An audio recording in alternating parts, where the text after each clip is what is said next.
Il écoutait Sirot Chelek Raf, deuxième Sirah sur Noach.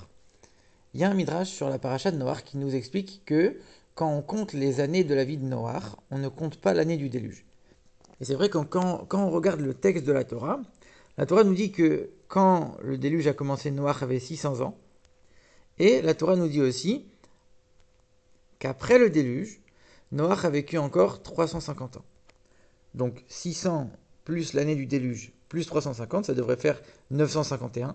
Et pourtant, quand la Torah énumère le compte des années de Noach, elle dit que Noach est mort à l'âge de 950, et pas 951.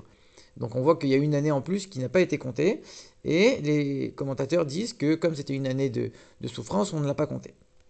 Alors on sait que Rashi vient toujours nous expliquer toutes les questions qu'on peut avoir sur le sens simple des versets, et quand Rashi n'a pas de réponse, il écrit textuellement « je ne sais pas, je ne connais pas la réponse ». Et quand Rashi n'écrit rien, ça veut dire que c'est quelque chose qu'on peut comprendre par nous-mêmes, soit à travers les versets eux-mêmes, soit à travers d'autres explications de Rashi lui-même. Et ici, c'est assez étonnant, puisqu'on voit qu'une question aussi flagrante qu'on a enlevé une année de Noach. Alors on ne peut pas dire que c'est une évidence, que comme c'est une année de souffrance, on va l'enlever. Non, c'est pas du tout une évidence. On aurait eu besoin que Rashi vienne nous le dire. En plus, il y a un autre verset qui nous dit qu'à la fin du déluge, Noach avait 601 ans. Donc on voit bien que cette année, elle a été comptée à un certain moment, et après on l'enlève à la fin. Donc il y a quelque chose qui nous échappe un petit peu ici. Alors la première réponse qu'on peut donner, c'est la suivante. En vérité, la Torah ne dit pas textuellement que Noach avait 600 ans quand le déluge a commencé. La Torah, elle dit la chose suivante. Dans l'année 600 de la vie de Noach, le déluge a commencé. Ça veut dire quoi dans l'année 600 ? Quand on dit qu'un enfant, il est dans sa première année de vie, il n'a pas encore un an, il est dans sa première année de vie. Quand on dit c'est dans la 600e année de Noach, il n'a pas encore 600 ans. Il a 599 et quelques mois. Il n'a pas encore 600 ans. C'est dans la 600e année de Noach que le déluge a commencé. Donc Noach n'avait apparemment pas encore 600 ans quand le déluge a commencé. Et il y a un autre verset qui nous dit et Noach avait 600 ans, donc là il les avait déjà, et le déluge était sur la terre. Donc ça ne veut pas dire que le déluge il a commencé quand il avait 600 ans. Ça veut dire le jour où Noach a fêté son anniversaire des 600 ans, le déluge était déjà sur la terre. Ça veut dire que le déluge a commencé un peu avant son anniversaire des 600 ans, et il a fêté son anniversaire des 600 ans, alors que le déluge avait déjà commencé. Et donc on peut expliquer de la même manière, quand le verset dit 601 ans, c'est pas 601 ans, c'est 601e année que le déluge s'est arrêté. Et donc là, ça colle parfaitement. Ça veut dire que avant le déluge, Noach avait 599 et des poussières.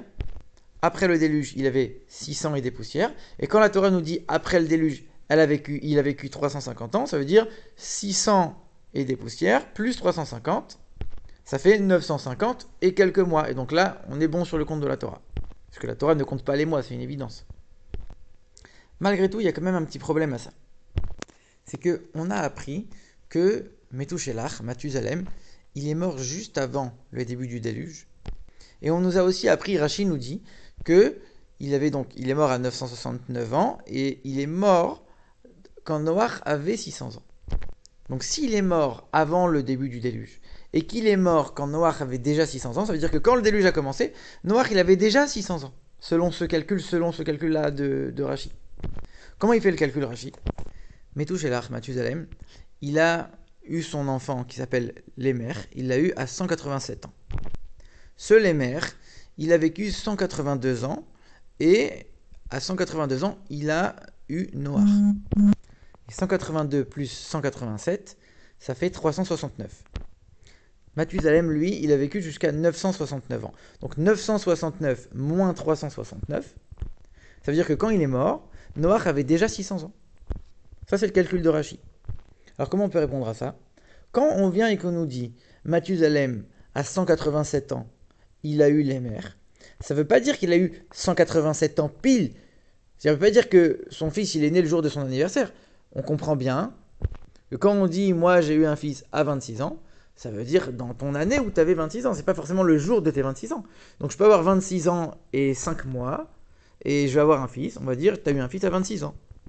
Donc Mathusalem quand il a eu Lémer à 187 ans, c'était 187 et quelques mois. Et c'est la même chose pour Lémer. Lémer quand il a eu Noach, c'était 182 et quelques mois. Donc en vérité, c'est pas 182 plus 187 qu'il faut faire.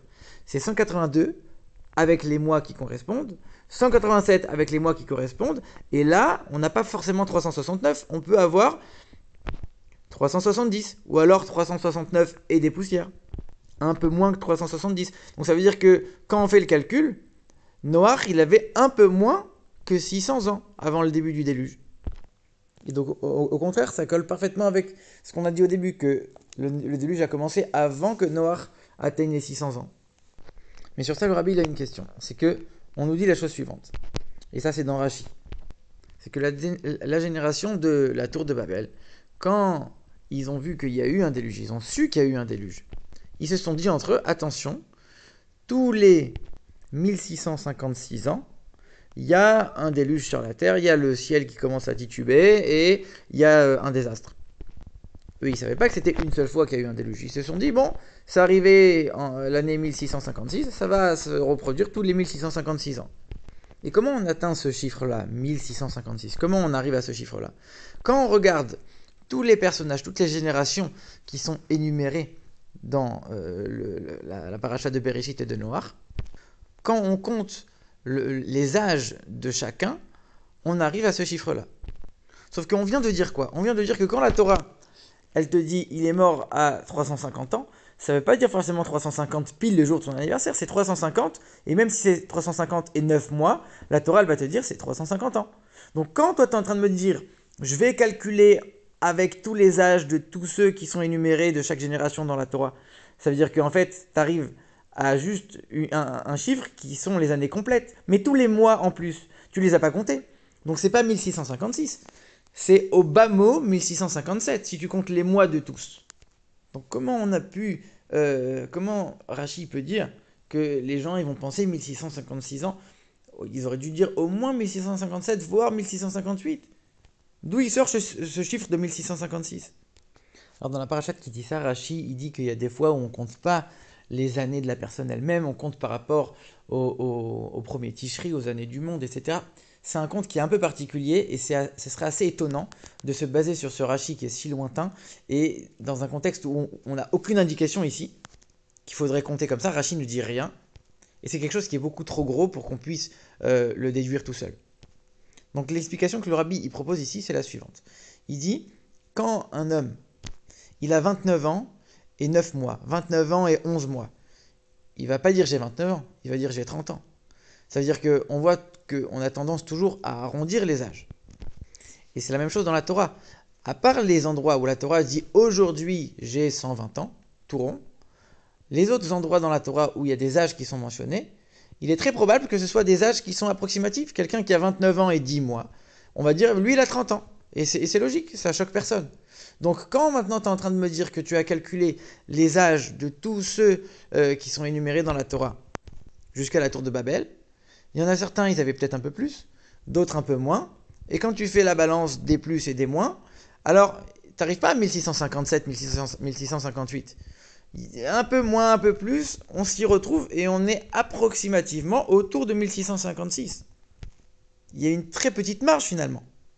Et là, on peut calculer l'âge du monde de manière très facile.